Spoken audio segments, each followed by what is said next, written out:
All right, who's up first? Learning a language demands patience, practice, and of course, a ton of honesty. I don't know any of these words. Especially from your teacher.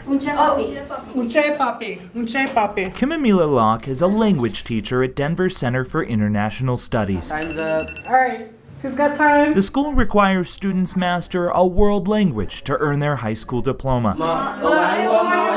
The language? It's up to them. Oh, Chonala. So these students, and yes, their teacher too, chose Lakota. I'm a second language Lakota learner, Kata? Is that kata? meaning I'm not a fluent speaker now. I'm having to relearn my language. Lakota is one of the more commonly known and spoken Native American languages. Still, so many native languages are considered endangered.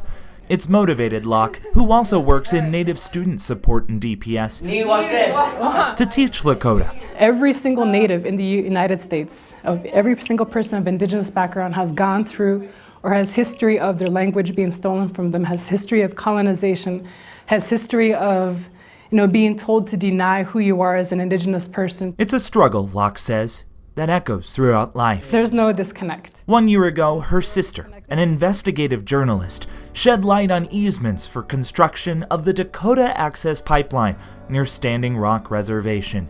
Many worry the pipeline threatens a major aquifer, providing water to millions in the West. We stood up and said, no, we don't want that. We don't want that. Locke drove 1,400 miles every weekend to join protests. And as the story grew, I want to bring the language back. so too did interest in Lakota at DCIS. I'm really grateful. I just think it's really interesting, and it's important for other people of different cultures to learn it. And the very fact that Denver Public Schools, has invited one language, I think that's significant. It's one step in the deconstruction of the colonized system, I feel like. To me, that speaks volumes. Just the fact that it's honored as a language. Not just a form of communication, but North American history. And so I have really, really small classes, like only 5 in some, and so really small classes, but the kids that are there, they're excited about learning. Like they think it's of value. The makings of learning a language and preserving this one. I'm completely honest with them. I'm learning with you.